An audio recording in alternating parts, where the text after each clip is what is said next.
Assalamualaikum warahmatullahi wabarakatuh. Saya Putri Kusumawati dari kelompok 2. Di sini kami akan menyampaikan hasil dari demonstrasi kontekstual di kelompok kami. Pertama, saya akan memperkenalkan kelompok saya.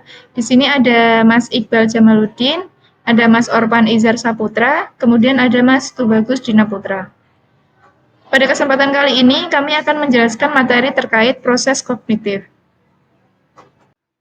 Baiklah, terkait proses kognitif ini, saya mendapat tabel rekapitulasi proses kognitif. Di sini ada hasil dari observasi di sebuah kelas, di mana ditemukan ada beberapa siswa yang dalam proses kognitifnya ada yang sudah mampu, ada yang belum mampu, dan juga ada yang sudah dalam kondisi sedang atau sudah bisa tapi belum bisa maksimal melaksanakan dalam proses kognitif ini.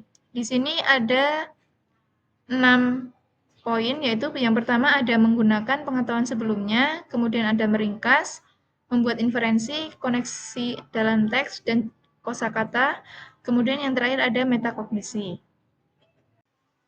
Baiklah, pada tabel bagian pertama, di bagian kognitif terkait menggunakan pengetahuan sebelumnya, di sini yang dapat kami jelaskan adalah melihat tabel tersebut, ada 8 peserta didik belum mampu menggunakan pengetahuan sebelumnya. Kemudian ada 12 peserta didik mampu menyebutkan pengetahuan sebelumnya, tetapi belum bisa menjelaskan penggunaannya. Serta ada yang terakhir di tabel tersebut disampaikan bahwa 7 peserta itu mampu menggunakan dan menjelaskan pengetahuan sebelumnya. Jadi di sini dapat disimpulkan dari tabel tersebut dalam menggunakan pengetahuan sebelumnya, sebagian besar peserta didik masih belum mampu menggunakan pengetahuan sebelumnya dengan baik dalam proses kognitif ini. Baik, untuk di bagian berikutnya di sini ada proses kognitif terkait meringkas. Jadi kemampuan meringkas di dalam kelas ini dijelaskan melalui tabel tersebut bahwa ada 6 peserta didik belum mampu meringkas, ada 16 peserta didik mampu menyebutkan pengetahuan sebelumnya tetapi belum bisa menjelaskan penggunaannya. Kemudian ada 5 peserta didik mampu meringkas dengan baik. Dari sini terkait dari proses kognitif meringkas ini, sebagian besar peserta didik masih belum bisa meringkas teks dengan baik, sehingga masih perlu dilakukan pendalaman lagi dan dalam proses kognitif terkait meringkas ini. Di bagian berikutnya, yaitu proses kognitif terkait membuat inferensi. Dalam tabel tersebut dijelaskan bahwa ada 15 peserta didik belum mampu membuat inferensi, kemudian ada 9 peserta didik belum mampu sudah mampu membuat inferensi tapi masih belum bisa menjelaskan penggunaan inferensi tersebut. Yang berikutnya adalah ada 3 peserta didik sudah mampu dalam membuat inferensi dengan baik. Jadi dari tabel tersebut dapat disimpulkan bahwa kesimpulannya adalah sebagian besar peserta didik masih belum mampu membuat inferensi dengan baik.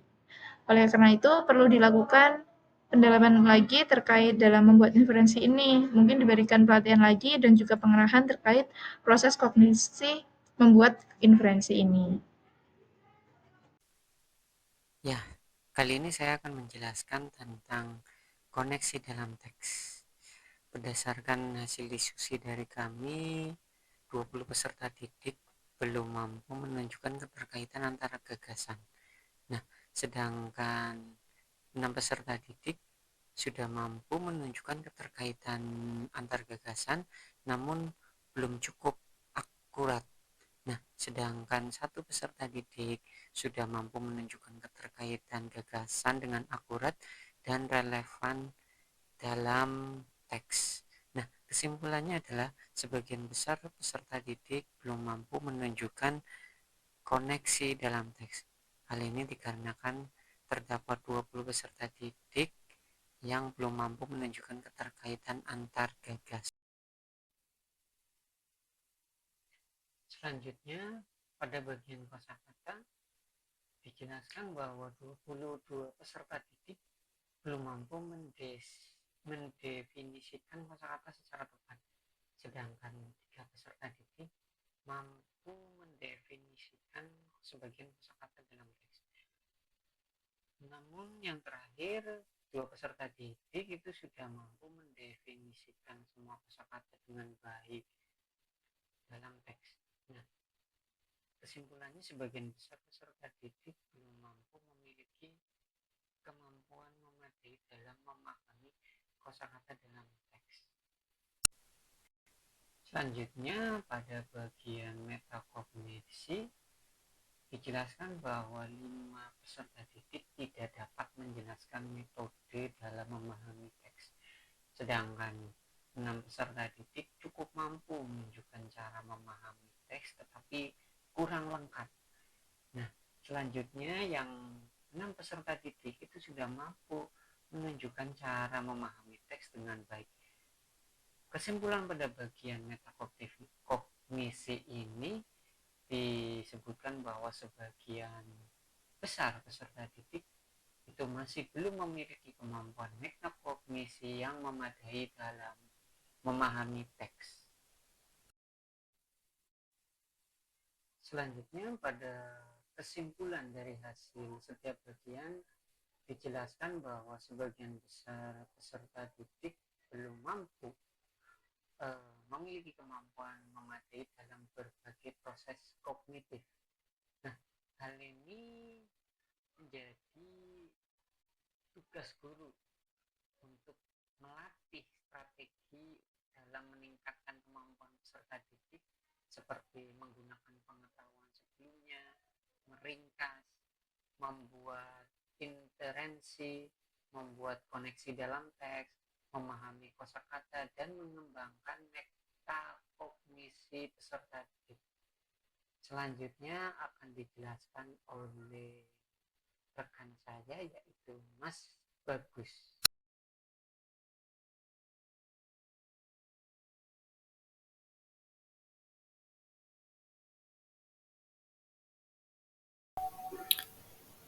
Baik, pertanyaan selanjutnya adalah, apa tujuan pembelajaran yang akan Anda tetapkan berdasarkan data assessment? Dari kami memiliki jawaban sebagai berikut. Yang A, mengaktifkan pengetahuan sebelumnya. Dengan tujuannya yaitu untuk meningkatkan kemampuan peserta didik dalam mengaitkan informasi baru dengan pengetahuan sebelumnya. Strategi yang kami gunakan adalah dengan brainstorming, KWL, chart, diskusi kelompok. Selanjutnya, yang B, meningkatkan kemampuan meringkas. Tujuannya adalah melatih peserta didik untuk mengidentifikasi dan meringkas gagasan utama. Strategi yang digunakan adalah menggunakan grafik, organizer atau peta konsep, maupun diagram alur. Selanjutnya, yang C, mengembangkan kemampuan membuat inferensi. Tujuannya yaitu meningkatkan kemampuan peserta didik dalam membuat inferensi yang realistis. Strategi yang digunakan adalah latihan inferensi dengan pertanyaan terbuka. Selanjutnya yang D, memperkuat keterkaitan dalam teks. Tujuannya yaitu meningkatkan kemampuan peserta didik dalam menghubungkan ide-ide dalam teks. Strategi yang dapat digunakan yaitu dengan menggunakan mind mapping maupun diagram Venn.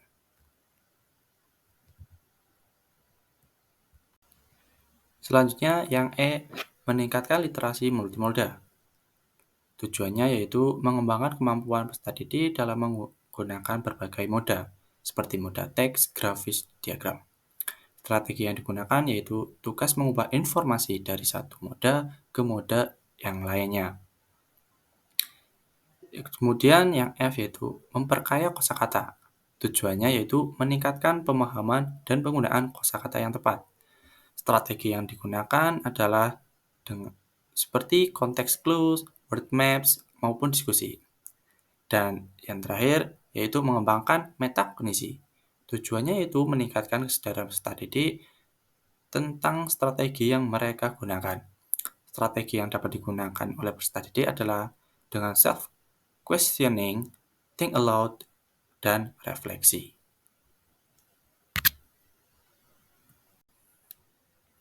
Kesimpulan dari pertanyaan-pertanyaan tadi dapat disimpulkan sebagai berikut. Proses kognitif yang paling sulit adalah membuat keterkaitan dalam teks. Selanjutnya, peserta didik mengalami kesulitan dalam berbagai aspek kognitif, termasuk inferensi, literasi multimoda, dan metakognisi. Dan yang terakhir, tujuan pembelajaran harus difokuskan pada meningkatkan kemampuan peserta didik dalam mengaitkan informasi, meringkas, membuat inferensi, dan menggunakan berbagai moda informasi. Terima kasih atas perhatiannya. Semoga presentasi kali ini dapat membantu dan juga menambah sebuah wawasan bagi para pembaca dan pendengar sekalian. Apabila ada tutur kata dari kami yang kurang berkenan, kami mohon maaf. Sekian, terima kasih. Wassalamualaikum warahmatullahi wabarakatuh.